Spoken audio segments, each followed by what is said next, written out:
So at this point, there's a number of discussions going on. There's discussions going on the state level. There's a number of discussions going on the local level and private discussions. So at this point in time, I'm going to refrain from any comment until such time as we complete those discussions and determine the fate of the mayor of the city of New York.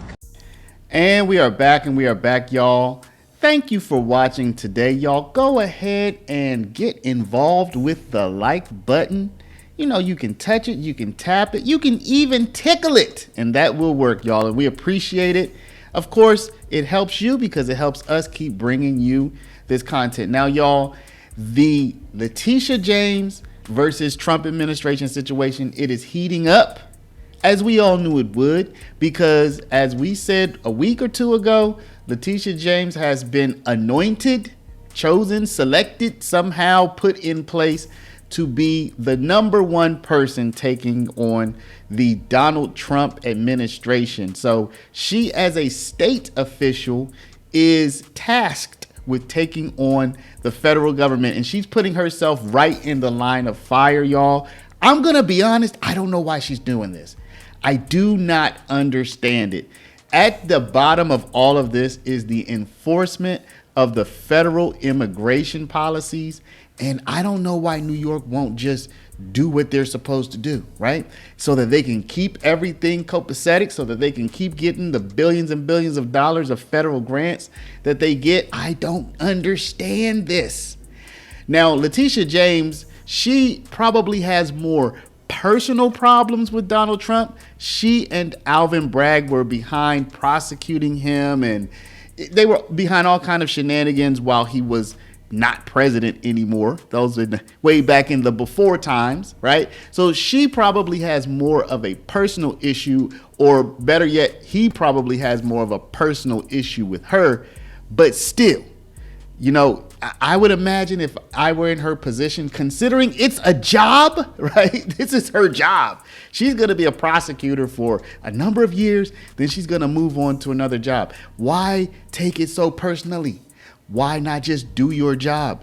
Do the best you can for the New York State citizens, the people who elected you, the people who are actually citizens of the state, of the country, and legal residents, and try to make nice with the presidency so that you can get the most for your people.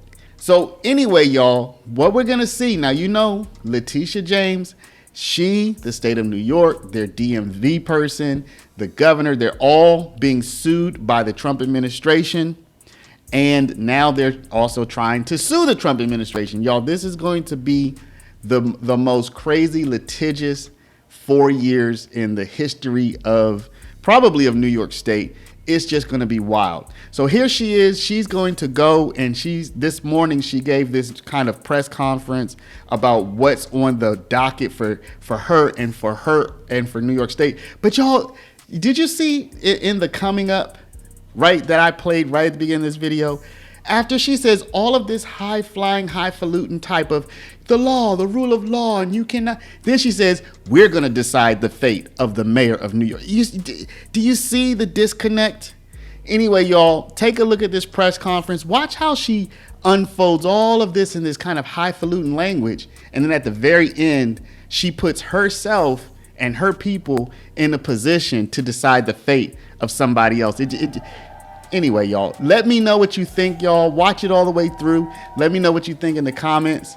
And, you know, I mean, what do you make of this? Y'all let me know. So states have a unique role in preserving the constitutional order.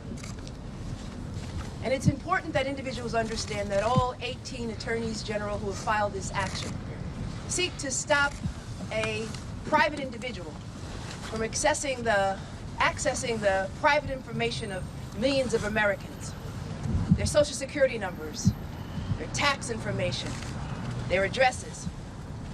No one elected Elon Musk and his minions, and no one has allowed him to have access to this information. This is a violation of the separation of powers.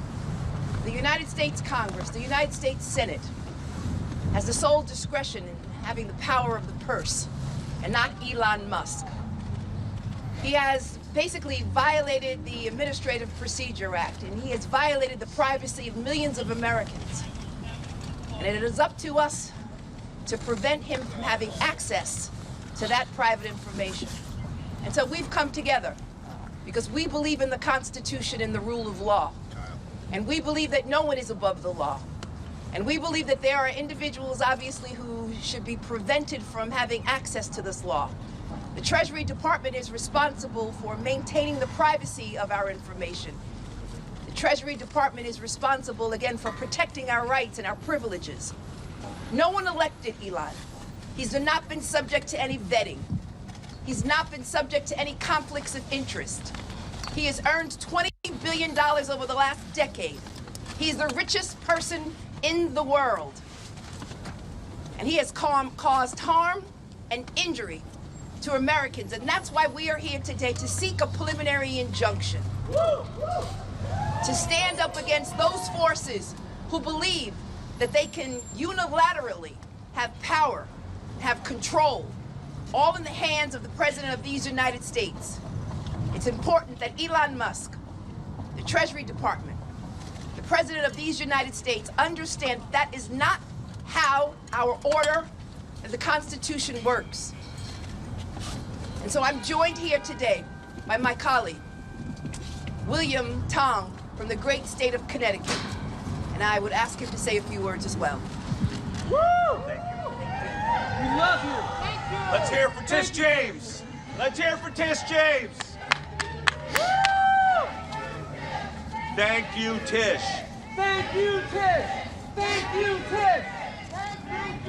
Let me thank Attorney General James, our colleagues, for standing together today here in federal court here in the Southern District of New York in defense of our country, in defense of the rule of law.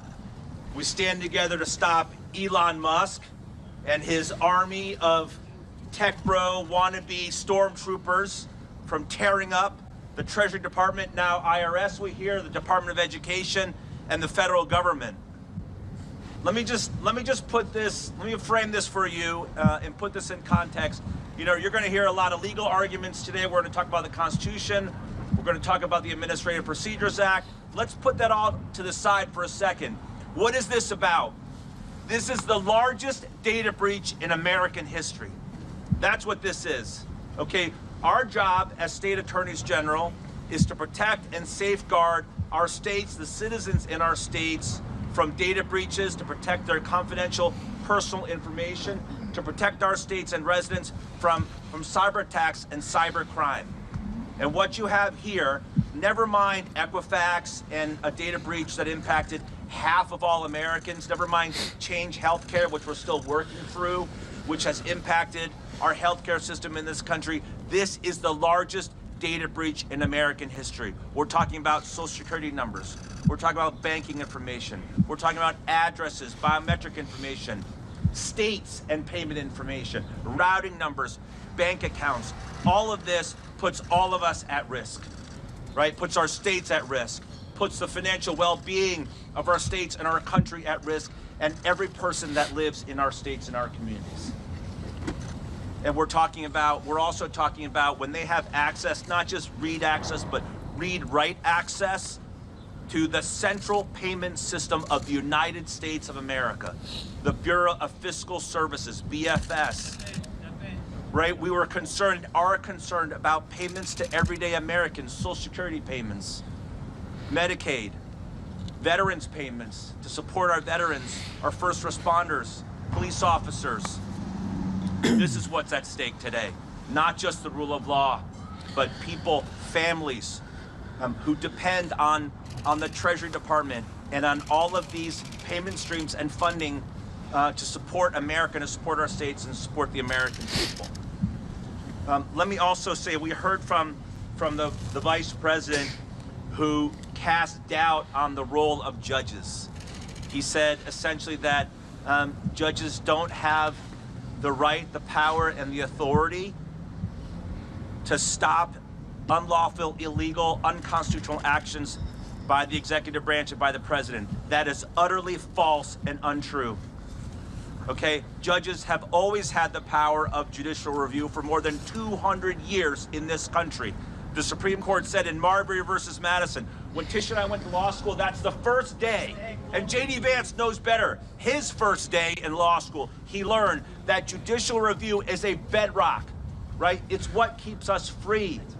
Because if judges can't declare what the law is, if they can't say that a president or a vice president or an unelected person or Congress, if they can't say what the law is and they can't stop them from taking an unconstitutional and illegal action, then what do we have?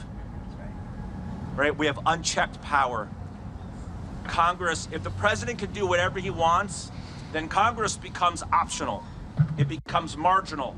Our rights become optional. States become optional. And all we're left is with a president who can do whatever the heck he wants.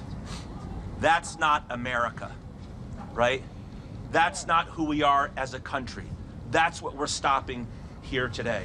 And let me just close by saying, again, what I just talked about, judicial review, Marbury versus Madison, you know, what we're going to talk about here in this courthouse today, those may seem like big concepts, and in many ways they're big 10,000-foot constitutional legal concepts.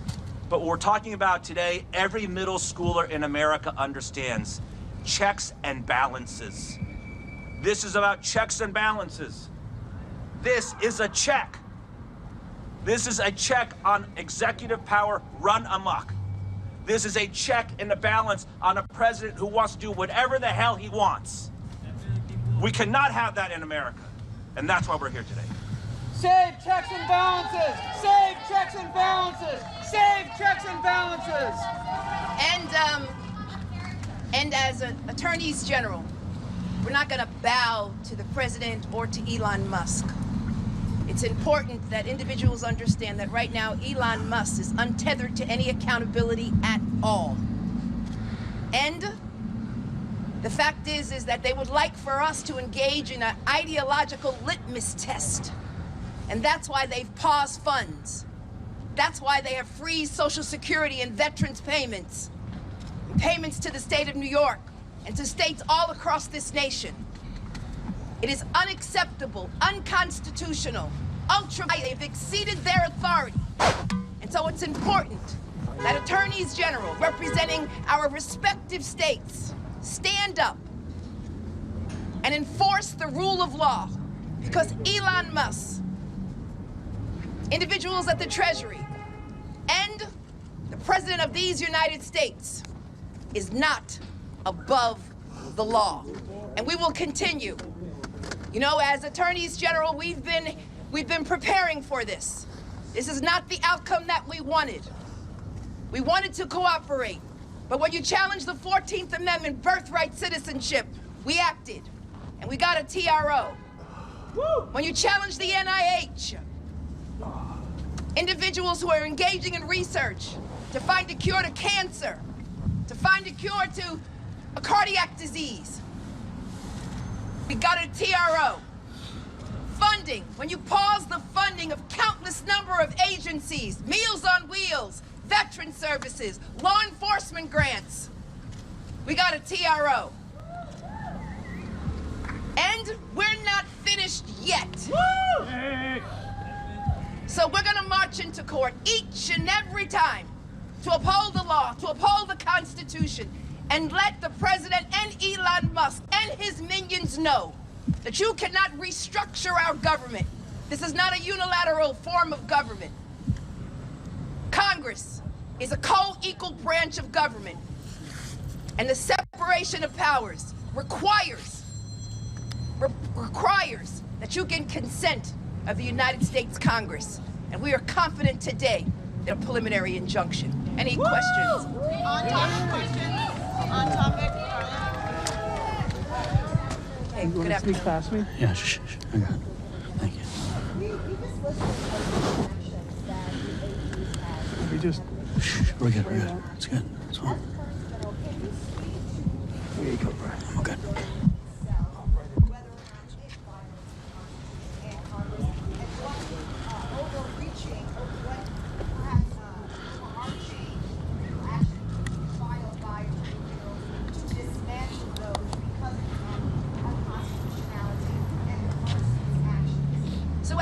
was another action that was filed in New Mexico by 12 other attorneys general. But our action here is against specifically the Department of Treasury.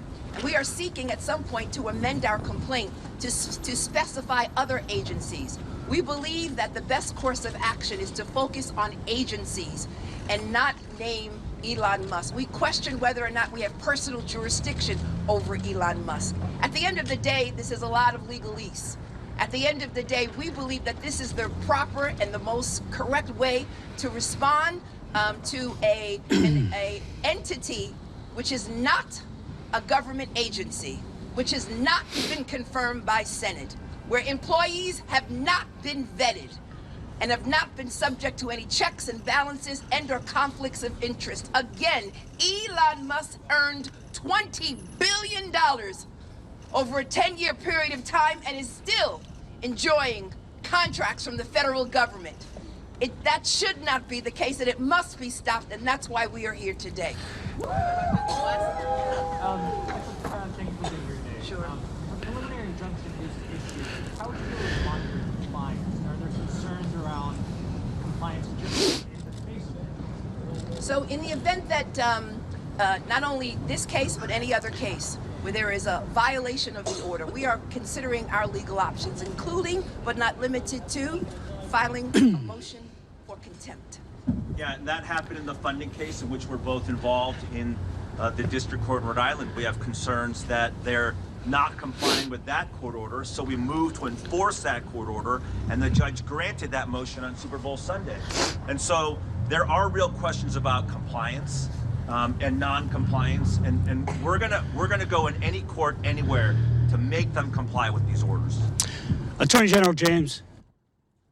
Yeah, question. Thank you so much. Treasury Secretary Bessent said that it is the Trump administration's that they want DOJ and civil servants to work together. What do you have to say to those that say that you are impeding a serious and honest effort to try to get the government to work better and to rein back waste and out of control spending before it's even had a chance to really take off? Listen, all of us are concerned about waste, fraud, in our federal government and in all governments, but you should work with Congress. That's how the system works, not by, again, special employees who have not been vetted, who have not been proved by the United States Senate. It's really critically important that individuals understand that right now he is ignoring the United States Senate and House of Representatives. And that's just not our system of government. The president cannot act unilaterally. And they cannot do with a stroke of a pen ignore the law. Not now, not ever. And that's why we are here in court today. Nobody is saying that they can't try to make government more efficient. We try to do that every single day in our offices, but do it in compliance with the law. Follow the law. But let's just be clear, they've gone way beyond that, okay? This isn't about making government more efficient. It's not about improving process writ large, including this, the DOJ action, plus the federal funding freeze, plus cutting off funding to NIH, right? They're defunding medical research. They're defunding healthcare. They're defunding education. They are defunding the police. That's what they're doing. Okay, so this is well beyond government efficiency. Attorney General James. On topic, Ayana. I understand the judge is being the process. I've got two separate. You go first, and then I'll go to you. Go ahead. What message do you think it sends to the American people when they see the level of access that Elon Musk has been granted? And going forward, what role do you think states like New York and Connecticut might continue to play with challenges Donald Trump, his administration, and actions that might be considered questionable? So all Americans should be concerned, and particularly the constituents of the great state of New York should be concerned about a private individual, the richest man in the world, having access to their personal information, their social security numbers, their addresses, their income tax. And the question is, what is the purpose of all of this?